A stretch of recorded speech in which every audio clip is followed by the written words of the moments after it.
Assalamualaikum warahmatullahi wabarakatuh. Bismillahirrahmanirrahim. Alhamdulillahi rabbil alamin wa bihi nasta'inu ala umuri dunya waddin. Wassalatu wassalamu ala asyrafil anbiya'i wa imamil mursalin Sayyidina wa maulana Muhammadin wa ala alihi wa sahbihi ajma'in. Subhanaka la ilma lana illa ma 'allamtana innaka antal alimul hakim. Rabbi shrah li sadri wa yassir li amri wahlul 'uqdatam min lisani yafqahu qawli. Allahumma ya Fattah, Allahumma ya Alim, iftah alaina hikmataka wanshur alaina min khazaini rahmatika ya arhamar rahimin. Allahumma faqihna fid din wa 'allimna at-ta'wil wahdina ila sawa'is sabil. Allahumma la sahla illa ma ja'altahu sahla wa anta taj'alul hazana idza syi'ta sahla ya rabbal alamin. Amma ba'du. Hadirin muslimin muslimat yang dirahmati oleh Allah Subhanahu wa taala, Tuan Imam, Tuan Bilal, pengurusi dan semua IJK Surau yang dirahmati oleh Allah Subhanahu wa taala. Alhamdulillah, segala puji bagi Allah Subhanahu wa taala yang telah memberikan nikmat, anugerah, kurnia dan juga segala kebaikan kepada kita semua, sehingga pada kesempatan malam hari ini kita diberikan kesihatan oleh Allah Subhanahu wa taala, kita diberikan kekuatan dan diberikan kelapangan masa untuk sama-sama duduk datang ke tempat yang mulia menunaikan salat maghrib berjamaah. Mudah-mudahan amal-amal ibadah yang kita lakukan dapat diterima oleh Allah Subhanahu wa taala sebagai amalan yang ikhlas. Amin, Allahumma amin. Dan insyaallah di antara waktu maghrib dan isya ini kita akan mengisi dengan pengajian tafsir dan juga tadabbur Al-Quran daripada surah Yasin, sehingga kita berdoa mudah-mudahan kita semua mendapatkan ilmu yang bermanfaat, diberikan kemudahan dan kefahaman dalam mempelajari ilmu agama, dan yang paling penting juga diberi kekuatan oleh Allah untuk mengamalkan ilmu-ilmu yang telah kita pelajari. Amin, Allahumma amin. Tuan-puan muslimin muslimat yang dirahmati oleh Allah Subhanahu wa taala, kita insyaallah akan melanjutkan pembacaan tafsir dan juga tadabbur Al-Quran daripada surah Yasin, ayat yang ke-5 dan ayat yang ke-6. Untuk itu saya akan baca terlebih dahulu. A'udzubillahi minasyaitonirrajim. Bismillahirrahmanirrahim. Yasin wal Qur'anil Hakim, innaka laminal mursalin ala siratim mustaqim, tanzilal azizir rahim, litunzira qauman ma unzira aba'uhum fahum ghafilun. Sadaqallahul azim. Jadi pada pertemuan yang lepas, kalau masih ingat lagi, kalau tak ingat kita ulang lagi biar ingat, sebab manusia ni memang mempunyai sifat lupa. Pada pertemuan yang lepas kita telah menghuraikan dan membincangkan ayat yang kelima daripada surah Yasin, yang mana dalam ayat tersebut Allah berfirman Tanzilal Azizir Rahim, sebagai wahyu yang diturunkan oleh Allah yang maha perkasa lagi maha penyayang. Litunzira qauman ma unzira aba'uhum fahum ghafilun, agar engkau wahai Muhammad memberi peringatan kepada suatu kaum yang nenek moyangnya belum pernah diberi peringatan, kerana itulah mereka lalai. Jadi pada pertemuan-pertemuan sebelumnya ni, agar supaya kita dapat ingat balik apa kandungan, apa tujuan utama yang telah kita bincangkan pada surah Yasin ni. Pada pertemuan-pertemuan sebelumnya dan ayat-ayat yang sebelumnya, kita telah menguraikan beberapa perkara. Yang pertama adalah ayat yang ketiga ini dari surah Yasin menjadi satu penegasan akan kerasulan Nabi Muhammad sallallahu alaihi wasallam. Jadi ramai orang musyrikin, ramai orang-orang kafir Quraisy yang ingkar terhadap Nabi, meragukan kerasulan Nabi, maka Allah Subhanahu wa taala mendatangkan sumpah dengan Al-Qur'an. Sebab sumpah itu digunakan untuk menegaskan ucapan, untuk menguatkan satu pernyataan.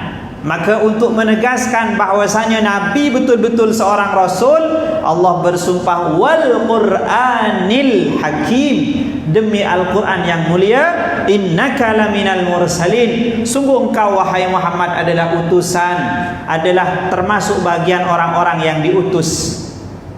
Seterusnya Allah juga menegaskan bahwasanya engkau wahai Muhammad, jalan yang engkau tempuh, ajaran yang engkau sampaikan, Al-Quran yang engkau ajarkan, itu adalah ala siratim mustaqim, berada di atas jalan yang lurus. Sehingga kita kalau sudah iman kepada Nabi, maka jangan ada keraguan lagi bahwasanya ajaran yang disampaikan oleh Nabi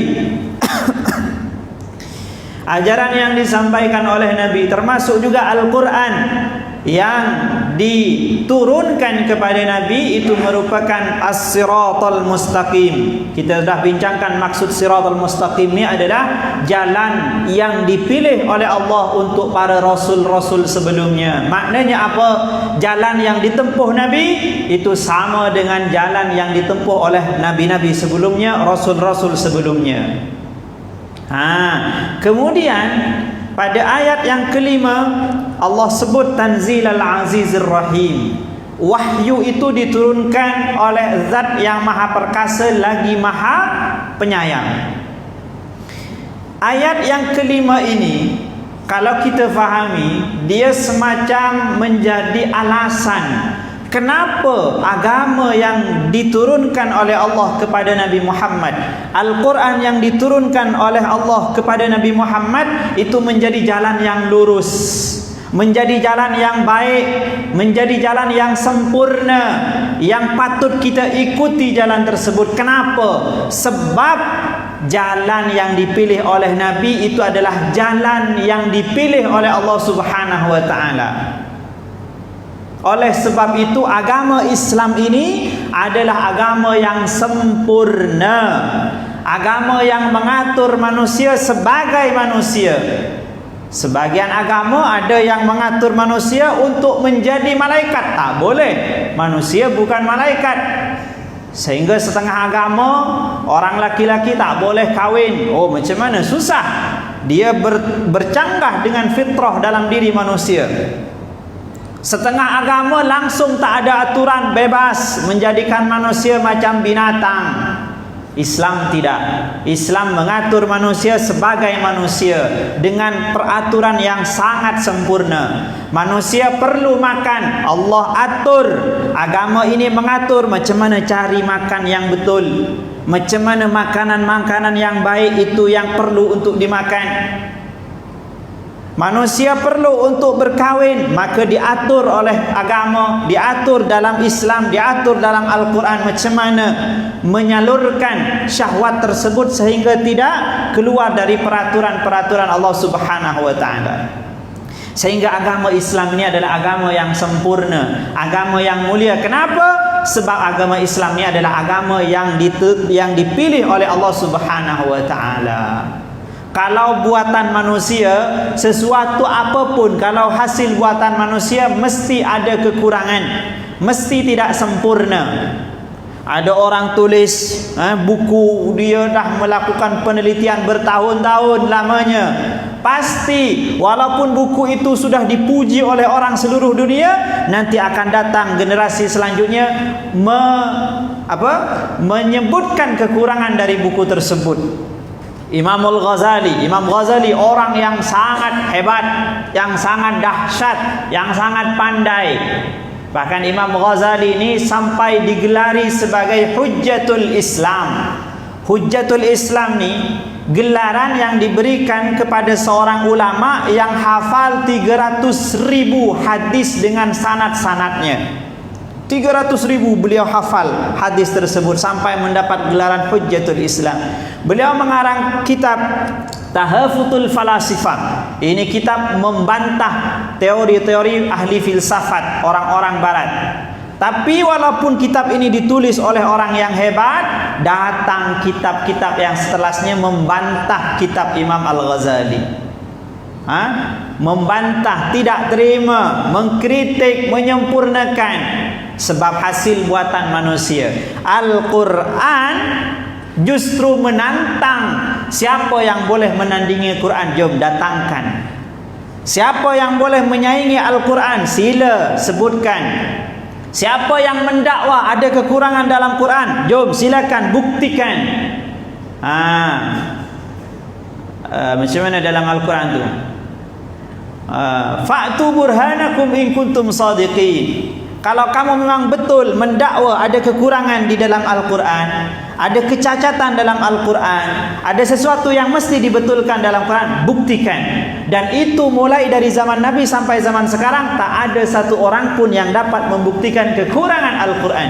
Kenapa? Sebab Al-Quran ini adalah firman Allah, datang dari Allah Subhanahu wa ta'ala. Maka di dalam ayat yang kelima ni Allah sebut Tanzilal Azizir Rahim. Kenapa agama ini sempurna? Al-Quran itu sempurna, ajaran Islam itu sempurna. Sebab yang membentuk, yang memilih, yang menjadikan agama tersebut bukan hasil pemikiran manusia, melainkan wahyu yang datang daripada Allah Subhanahu wa ta'ala. Jadi sempurna.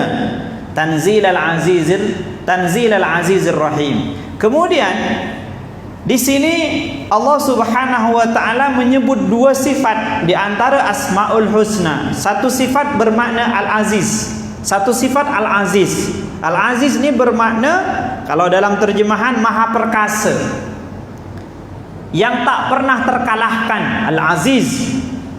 Kemudian Ar-Rahim, Maha Penyayang, amat penyayang, pengasih, amat cinta. Sebagian ulama membincangkan apa hikmah, kenapa Allah Subhanahu wa ta'ala ni memilih dua sifat ni selepas perkataan tanzil. Kenapa Allah menyebutkan dua sifat ni selepas Allah membicarakan tentang turunnya Al-Quran? Kenapa Allah tak sebut sifat Al-Akbar? Kenapa Allah tak sebut sifat Al-Hayyu, Al-Qayyum? Banyak kan sifat-sifat Allah. Asmaul Husna ada 99, tapi kenapa yang dipilih dua je? Kenapa yang dipilih perkataan Al-Aziz dan Ar-Rahim? Al-Imam Fakhruddin Ar-Razi, salah seorang ulama ahli tafsir, beliau mempunyai tafsir Mafatihul Ghaib. Dalam jumlah bilangan juzuk dia ada 23 juzuk kalau tak silap. Beliau menyebutkan bahwasanya ketika Nabi Muhammad menyampaikan Al-Quran, Allah menurunkan Al-Quran melalui perantara malaikat Jibril kepada Nabi Muhammad. Lalu Al-Quran ini disampaikan oleh Nabi Muhammad kepada umat manusia. Maka ada dua jenis manusia yang dapat berinteraksi dengan Al-Quran tersebut. Ketika Nabi menurunkan, ketika Nabi menyebutkan Al-Quran, menyampaikan Al-Quran, mengajarkan Al-Quran, maka ada jenis manusia di dalam penerimaan Al-Quran tersebut. Yang pertama, ada orang yang menolak Al-Quran, ragu terhadap Al-Quran, tidak percaya kepada Al-Quran. Yang kedua, ada orang yang percaya kepada Al-Quran, ada orang yang yakin pada Al-Quran, iman pada Al-Quran. Maka kata Imam Ar-Razi, sifat Al-Aziz, Maha Perkasa, tak terkalahkan ini Allah sebut sebagai bentuk peringatan kepada orang-orang yang menolak ajaran Al-Quran, menentang ajaran Al-Quran, ragu ke atas Al-Quran. Jadi seakan-akan, hei manusia, jika kalian ragu akan Al-Quran, jika kalian meyakini kesalahan, kekeliruan di dalam Al-Quran, jika kalian menolak, ingkar terhadap Al-Quran, maka ketahuilah bahwasanya Allah itu adalah zat yang maha perkasa, yang akan memberikan ancaman kepada kalian nanti di hari kiamat. Al-Aziz. Jadi sifat Al-Aziz ni disebutkan di dalam ayat tersebut sebagai bentuk peringatan kepada orang-orang yang ingkar kepada Al-Quran, menolak kepada Al-Quran. Dan insya-Allah kita semua ni tidak termasuk pada golongan orang tersebut. Golongan yang kedua, bila mana dibacakan Al-Quran, mereka mendengarkan Al-Quran, disampaikan Al-Quran kepada mereka, mereka patuh, mereka ikut, mereka beriman, percaya kepada Al-Quran. Maka orang-orang yang seperti ini akan mendapatkan satu sifat daripada Allah Subhanahu wa taala, yaitu sifat Ar-Rahim, sifat Maha Penyayang. Mereka akan dikasihi oleh Allah Subhanahu wa taala, akan disayangi oleh Allah Subhanahu wa taala, akan dicintai oleh Allah Subhanahu wa taala. Maka oleh sebab itu, insya-Allah bila mana kita mendengarkan Quran, bila mana kita mendengarkan penjelasan Al-Quran, kita mendengarkan Quran kita tenang, kita mendengarkan Quran kita menjadi selesa, ridha, kita menjadi khusyuk, maka itu adalah salah satu tanda bahwasanya orang tersebut termasuk orang yang dirahmati, diberikan nikmat kasih sayang oleh Allah Subhanahu wa taala. Jadi dua sifat ini, Al-Aziz dan Ar-Rahim, dipilih selepas Allah membicarakan tentang penurunan Al-Quran sebagai bentuk peringatan bahwasanya kalian wahai manusia, kalau ingkar terhadap Quran, maka ketahuilah Allah mempunyai sifat Al-Aziz. Apa itu Al-Aziz? Maha perkasa, tak pernah terkalahkan.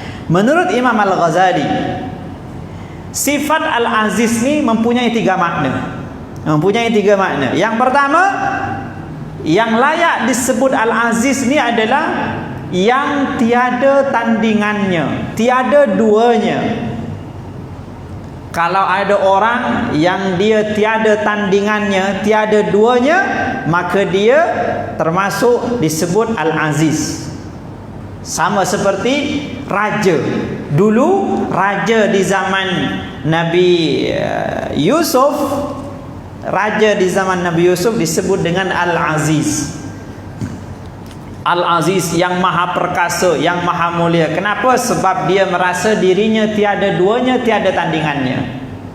Kemudian yang kedua, siapa yang layak menerima sifat Al-Aziz itu? Yang sangat diperlukan, yang sangat diperlukan. Orang-orang perlu kepada sesuatu tersebut. Kemudian yang ketiga, yang susah untuk dicapai. Sehingga kata Imam Al-Ghazali, satu-satunya yang layak menyandang gelar Al-Aziz itu hanya Allah Subhanahu wa taala, sebab Allah itu tiada tandingannya, tiada duanya. Allah Ahadun, satu. Kemudian Allah itu sangat diperlukan. Semua manusia perlu kepada Allah Subhanahu wa taala. Bukan hanya manusia, semua makhluk perlu kepada Allah Subhanahu wa taala, yang mengatur pergerakan matahari, mengatur pergerakan waktu, yang mengatur siang dan malam, hujan dan panas. Itu semua adalah Allah Subhanahu wa taala. Sehingga yang layak menyandang sifat Al-Aziz, yang layak diberi gelar Al-Aziz adalah Allah Subhanahu wa taala. Maka sifat ini tujuannya adalah sebagai bentuk peringatan kepada orang-orang yang ingkar terhadap Al-Quran. Selanjutnya sifat Ar-Rahim. Sifat Ar-Rahim ni ada salah seorang bekas mufti negeri Sabah. Nama dia Tuan Haji Said bin Haji Ibrahim. Beliau menulis satu kitab namanya Huraian Asmaul Husna, Jalan Menghayati Akidah Islam. Ini kitab dalam bahasa Melayu, ditulis dengan tulisan Jawi. Beliau dalam buku tersebut menyebutkan bahwasanya sifat Ar-Rahim ni mempunyai tiga makna. Jadi bila mana kita baca bismillah kan, kita sebut bismillahirrahmanirrahim, ada perkataan ar-rahim di situ. Apa sebetulnya makna ar-rahim ni? Makna ar-rahim ni yang pertama amat mengasihani, amat sayang, amat cinta kepada seluruh hamba-hambanya. Jadi Allah Subhanahu wa taala sangat sayang, sangat cinta kepada hamba-hambanya, melebihi seorang ibu kepada anaknya.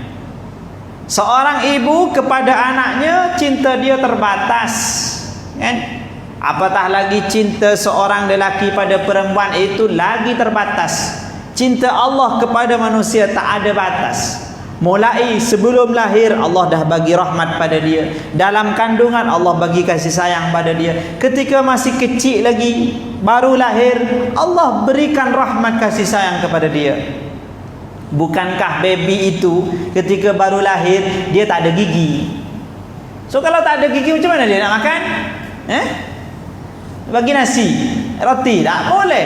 Maka Allah datangkan rezeki dia berupa air susu ibunya sendiri. Itu bentuk rahmat kasih sayang Allah Subhanahu wa taala. Bentuk rahmat kasih sayang Allah. Kemudian ketika dia besar, Allah berikan rezeki, Allah berikan akal, Allah berikan semua yang dia perlukan.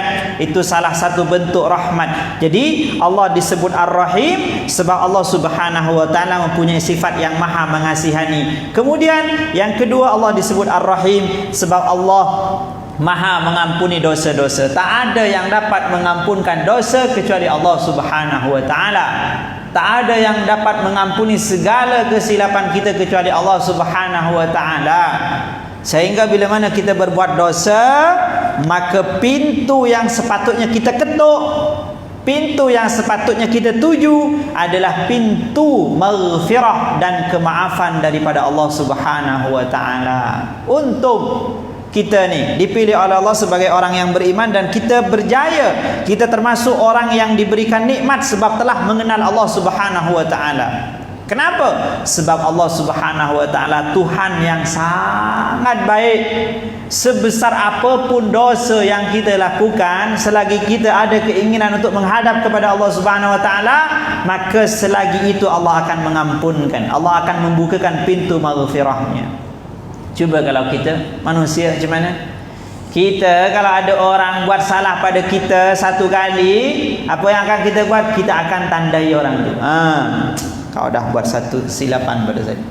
Nanti kalau kau datang lagi, aku datangkan lagi. Ada orang datang pada kawan dia nak pinjam duit, Ni orang pinjam duit, tiba-tiba dia pun hilang. Duit hilang, kawan dia yang pinjam duit tu pun hilang juga. Selepas beberapa lama datang lagi kawan tu. Apa kita kata? Aku dah tak percaya pada kau. Dulu kau pinjam duit pada aku, kau hilang, kau tak bagi, kau lari. Sekarang kau nak pinjam duit, dah tak ada lagi dah. Ditandai. Tapi Allah Subhanahu wa taala tak. Cuba kalau Allah mempunyai sifat macam tu, habis kita. Setiap hari kita buat dosa, ditandai oleh Allah. Awak ni buat dosa hari ni, esok kau taubat lagi, buat dosa lagi. Tak ada dah. Allah Subhanahu wa taala tidak mempunyai sifat seperti itu.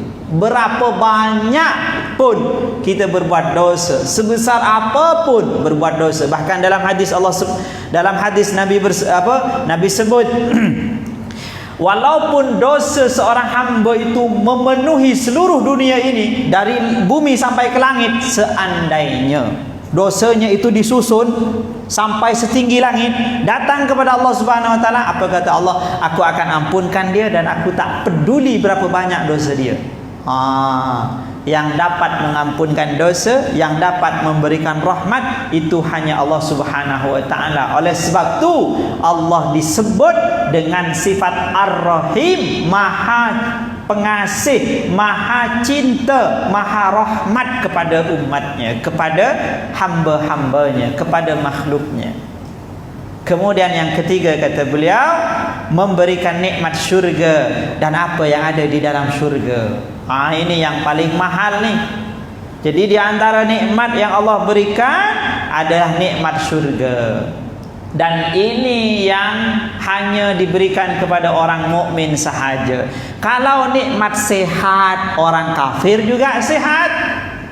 Kalau nikmat mempunyai harta orang kafir, lagi banyak harta dia. Kalau nikmat istri orang kafir, lagi banyak istri dia. Orang-orang kita ni satu je, nak pergi kedua tu susah kan. Dia orang kafir, istri dia banyak kadang. Bahkan di zaman jahiliah ada yang punya istri 10. Orang kafir lagi banyak. Tapi ada satu nikmat yang tidak diperoleh orang kafir. Apa dia? Nikmat syurga kepada orang-orang yang beriman. Itu hanya diberikan kepada orang-orang yang beriman nanti di akhirat. Oleh sebab itu para ulama menyebutkan bahwasanya di antara perbezaan antara Rahman dengan Rahim, Rahman maha pengasih juga, maha penyayang juga. Rahim maha pengasih, maha penyayang. Apa beza antara Rahman dengan Ar-Rahim? Kata ulama, Rahman itu sifat rahmat kasih sayang yang Allah berikan di dunia, sedangkan Rahim itu adalah rahmat kasih sayang yang Allah berikan di akhirat. Sehingga sifat Rahim ini hanya ditujukan kepada orang-orang yang beriman sahaja. Kalau kau nak dapat Rahim, maka kau kena beriman. Kalau kau tak beriman, engkau akan mendapat rahmat dari sifat rahmannya Allah Subhanahu wa ta'ala. Jadi itulah kenapa disebut Ar-Rahman Ar-Rahim. Okey. Kemudian, jadi inilah hikmah. Jadi setelah Allah menjelaskan tentang turunnya wahyu, lalu Allah Subhanahu wa ta'ala menyebutkan dua sifat di antara Asmaul Husna. Dua sifat yang dipilih adalah Al-Aziz dan Ar-Rahim. Kita dah jelaskan alasan kenapa dua sifat ini yang dipilih. Sebab manusia bila mendengarkan Quran, disampaikan Quran, ada dua macam. Ada yang menerima, ada yang menolak. Maka yang menolak Allah peringatkan dengan sifat Al-Aziz, Maha Perkasa. Kemudian orang yang beriman, yang percaya, yang ikut Quran, Allah beri kabar gembira dengan sifat Ar-Rahim. Seterusnya pada ayat yang ke-6, laqad haqqal qawlu litunzira. Ayat yang ke-6, litunzira qauman ma unzira aba'uhum fahum ghafilun. Agar supaya engkau wahai Muhammad memberi peringatan kepada suatu kaum yang nenek moyangnya belum pernah diberi peringatan, kerana itu mereka lalai. Ini tujuan diturunkannya Al-Quran. Kenapa Allah menurunkan Al-Quran? Apa tujuan utama daripada Allah mengutus Nabi, Allah memberikan wahyu kepada Nabi dengan Quran? Apa tujuan utama? Ini tujuan utama Allah menurunkan Al-Quran, memberi wahyu kepada Nabi adalah untuk memberi peringatan. Untuk memberi peringatan kepada satu kaum yang mana kaum tersebut, datuk nenek moyang kaum tersebut tidak pernah diberi peringatan sebelumnya. Sehingga bila mana kaum tersebut tidak ada yang memberi peringatan, mereka menjadi kaum yang lalai. Jadi kata Allah di dalam ayat yang ke-6 ni, Muhammad, seakan-akan Allah berfirman, wahai Muhammad, ketahuilah bahwasanya tujuan engkau diberi wahyu adalah agar supaya kamu itu memberi peringatan kepada kaum yang kaum itu datuk nenek moyangnya belum pernah diberi peringatan sebelumnya, sehingga mereka menjadi kaum yang lalai. Ini kata para ulama, yang dimaksud kaum tersebut adalah kaum siapa? Ada yang tahu? Kaum yang datuk nenek moyangnya belum pernah diberi peringatan sebelumnya. Kaum siapa? Ada yang tahu? Kaum orang Arab. Orang-orang Arab. Sebab kalau Bani Israel ada Nabi dia, kan? Kaum Nabi Isa ada Nabi dia, pengikut Nabi Isa ada Nabi dia. Orang Arab ni dia jarak antara dia dengan Nabi dia sangat jauh. Nabi yang pernah diturunkan, Nabi yang pernah diutus oleh Allah kepada orang Arab itu Nabi siapa? Selain Nabi Muhammad. Ada yang tahu? Nabi yang diutus oleh Allah, yang diturunkan oleh Allah kepada orang Arab selain Nabi Muhammad adalah Nabi Ibrahim alaihi salatu wassalam. Bukankah Nabi Ibrahim itu adalah orang pertama yang membina Ka'bah? Syariat haji itu adalah syariat yang pertama kali diperkenalkan dan dilakukan oleh Nabi Ibrahim. Jadi nabi pertama yang diutus kepada orang Mekah adalah Nabi Ibrahim alaihi salatu wassalam. Kita tengok berapa jarak antara Nabi Muhammad dengan Nabi Ibrahim. Jauh sangat. Bahkan ada riwayat yang menyebutkan jarak antara Nabi Isa dengan Nabi Muhammad, ini Nabi yang paling dekat, Nabi Isa dengan Nabi Muhammad, itu jarak dia, masa dia itu 600 tahun lamanya. Nabi Isa dengan Nabi Muhammad 600 tahun. Macam mana dengan Nabi Ibrahim? Nabi Ibrahim tu atas sangat. Dia sebelum Nabi Musa, sebelum Nabi Daud, sebelum Nabi Sulaiman. Beribu-ribu tahun lamanya. Jarak antara Nabi Ibrahim dengan Nabi Muhammad itu jarak dia mungkin beratus tahun lamanya. Mungkin beribu tahun lamanya. Sangat jauh. Sehingga jarak yang jauh ini, pada masa yang sangat jauh ini, tak ada Nabi satu pun yang diutus kepada orang Arab. Sehingga orang Arab pada masa tersebut disebut dengan orang-orang jahiliyah. Kenapa disebut jahiliyah? Sebab tak ada Nabi yang diutus kepada mereka. Jadi mereka ni, orang-orang Arab sebetulnya, mereka ni masih lagi melakukan ajaran-ajaran ibadah-ibadah yang pernah diajarkan oleh Nabi Ibrahim, seperti haji, seperti korban, seperti tawaf. Mereka masih lagi mengamalkan. Cuma sebab jauh jarak di antara mereka, jarak antara Nabi Ibrahim dengan Nabi Muhammad, jarak antara orang-orang jahiliyah ini dengan Nabi Ibrahim itu jauh sangat, maka sudah ada perubahan-perubahan ajaran agama. Mereka tu haji, mereka tu tawaf, tapi cara mereka haji tu dah lari dari cara yang diajarkan oleh Nabi Ibrahim. Mereka tawaf dalam keadaan telanjang.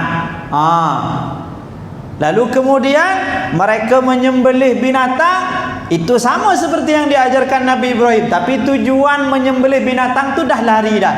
Mereka menyembelih binatang untuk tujuan berhala mereka. Dah mula menyembah patung. Mereka dah fikir, ni memang ada Tuhan, Allah tu ada. Mereka yakin, mereka tahu ada Allah. Tapi mereka pun berfikir, tapi kalau kan, tak mungkin hanya ada satu Tuhan je di dunia ni. Tuhan ni besar, yang mengurus alam semesta ni. Kalau satu Tuhan je, dia penat, dia letih. Ini orang kafir musyrikin lah punya pemikiran macam ni. Jadi mesti ada Tuhan-Tuhan lain. So mana Tuhan yang lain tu? Kita buatlah. Jadi dia buat patung, dia kata ini Tuhan yang mengurus hujan, ini Tuhan yang memberi makan, ini Tuhan yang memberi pakaian, lalu disembahlah. Jadi ajaran asas Nabi Ibrahim itu masih ada. Percaya kepada Tuhan, percaya kepada Allah masih ada. Cuma dah menyimpang, dah lari dah. Kenapa menyimpang? Kenapa ajaran mereka lari? Sebab jauhnya jarak antara Nabi Ibrahim dengan Nabi Muhammad. Oleh sebab itu Allah sebut di dalam ayat ini, oleh sebab kerosakan-kerosakan yang dilakukan oleh orang-orang Quraisy itu, oleh sebab pemahaman yang menyimpang yang dilakukan oleh orang-orang kafir Quraisy itu, maka aku utus engkau wahai Muhammad untuk membetulkan balik akidah ajaran Ibrahim tersebut. Itu tujuannya. Jadi kalau ditanya apa tujuan Nabi diutus, apa tujuan Al-Quran diturunkan, untuk memperbetulkan akidah-akidah orang Arab yang sudah menyimpang, yang sudah lari, yang sudah jauh daripada agama asal, agama Nabi Ibrahim alaihi salatu wassalam. Kalau ada yang tanya, Ustaz, itu kan hanya untuk kaum Arab, maknanya Nabi hanya diutus untuk orang Arab saja? Tidak. Ayat ini secara khusus membicarakan kondisi orang Arab. Ayat yang kita bincang ni, 7 ayat yang ke-6 ni secara khusus membicarakan bahwasanya di antara fungsi Al-Quran, tujuan utama Al-Quran adalah untuk memperbetulkan akidah orang Arab. Sekarang kita tanya, kenapa kok orang Arab yang disebutkan? Kenapa orang Arab je yang dimention oleh Allah Subhanahu wa taala dalam ayat ini? Kenapa bukan seluruh? Sebab orang Arab inilah yang menjadi orang pertama yang akan menerima Al-Quran, yang akan menyebarkan Al-Quran. Sehingga bila mana orang Arab ini menerima Al-Quran, mempunyai keyakinan yang benar tentang Al-Quran, maka agama Islam ini akan tersebar ke seluruh alam nanti. Tapi kalau orang Arab tu pemikirannya tetap mesong, tetap lari, tetap jauh, maka susah. Sebab Al-Quran pertama diturunkan kepada orang-orang Arab. Okey, kita bagi laluan untuk azan.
Baik, kita lanjutkan sedikit lagi.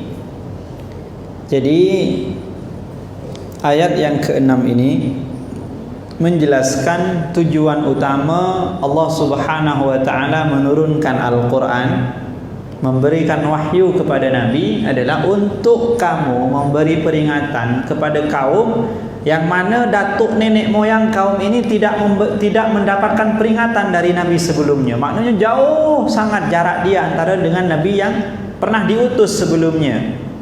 Sehingga ini menjadi satu isyarat bahwasanya di antara sebab kesesatan seseorang, di antara sebab kerusakan seseorang, penyimpangan yang dilakukan oleh seseorang, sebabnya adalah jauhnya dia dengan Nabi. Bila seseorang itu dah jauh daripada Nabi, maka mudah kepada orang tersebut untuk menyimpang. Bila orang tu dah jauh daripada Nabi, maka mudah orang tersebut untuk dirusak akal fikirannya. Kenapa orang-orang mudah terpengaruh dengan aliran sesat? Sebab mereka jauh daripada Nabi. Mereka tak mengenal Nabi, mereka tak belajar tentang sifat-sifat Nabi, mereka jarang menyebut nama Nabi. Maka semakin jauhnya seseorang dengan Nabi, itu mempunyai satu kemungkinan, potensi yang dapat menyebabkan dia jauh daripada kebenaran. Maka kita ni kalau nak dipilih oleh Allah, dilindungi oleh Allah, diselamatkan oleh Allah, lebih-lebih di akhir zaman macam sekarang ni, hendaklah kita sentiasa mendekatkan diri, memperbanyak membaca salawat kepada Nabi, memperbanyak mempelajari tentang kisah-kisah Nabi, menguatkan hubungan kita dengan Nabi Muhammad sallallahu alaihi wasallam, agar supaya kita terselamatkan daripada fitnah-fitnah akhir zaman. Kita tengok macam mana fitnah akhir zaman ni. Sekarang ni kita dah tiba pada satu zaman yang ditakuti oleh para sahabat. Para sahabat takut dulu. Macam mana kalau seandainya datang satu zaman yang banyak orang bercakap, orang bodoh bercakap. Dia tak pernah belajar, dia tak pernah duduk belajar menuntut ilmu, dia belajar. Dia bercakap je. Tiba-tiba bercakap. Sekarang semua orang pula bercakap. Letak handphone depan dia, bercakap sesuka hati dia. Banyak orang yang ikut dia, banyak follower dia, bercakap tentang Islam, bicara tentang agama, padahal dia tak pernah belajar agama. Sehingga ini adalah fitnah yang sangat menakutkan. Akhir zaman, informasi sangat cepat sampai kepada orang lain, dari hujung dunia ke hujung dunia yang lain. Semua orang boleh bercakap. Oleh sebab itu, ini ayat memberikan satu isyarat bahwasanya kalau ingin selamat daripada fitnah akhir zaman, kalau ingin diselamatkan oleh Allah Subhanahu wa taala, keyakinan kita, akidah kita, itu yang paling penting. Kalau kita hilang duit tak ada masalah, boleh cari lagi. Tapi kalau hilang iman, naudzubillah, itu menjadi salah satu sebab kesengsaraan dunia akhirat. Maka salah satu caranya adalah dengan menguatkan hubungan kita dengan Nabi kita, Nabi Muhammad. Belajar tentang agama Nabi Muhammad, sifat-sifat Nabi Muhammad, kisah-kisah Nabi Muhammad, membaca salawat kepada Nabi Muhammad, mengamalkan sunnah-sunnah yang diajarkan oleh Nabi Muhammad. Dengan cara seperti itu kita akan membentengi diri kita, menguatkan diri kita agar diselamatkan oleh Allah Subhanahu wa taala. Mudah-mudahan insya-Allah kita semua diberikan perlindungan oleh Allah Subhanahu wa taala, dan mudah-mudahan kita diberikan kekuatan hubungan yang kuat di antara kita dengan Nabi Muhammad sallallahu alaihi wasallam. Itu saja yang boleh saya sampaikan. Kurang lebihnya saya mohon maaf. Yang baik datang daripada Allah Subhanahu wa taala, kekurangan dan kesilapan murni daripada kedhaifan hamba yang hina ini. Kita tutup dengan pembacaan tasbih kafaratul majlis dan suratul asri. Subhanakallahumma wa bihamdika asyhadu an la ilaha illa anta astaghfiruka wa atubu ilaik. Bismillahirrahmanirrahim. Al-'asri innal insana lafi khusr illa alladhina amanu wa 'amilus solihat wa tawassaw bil haqq wa tawassaw bis sabr. Wassalamu alaikum warahmatullahi wabarakatuh.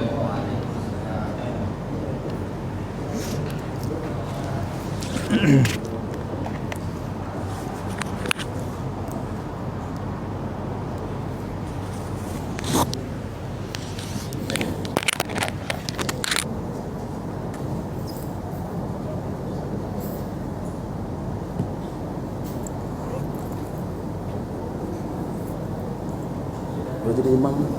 Ustaz. Suruh ustaz.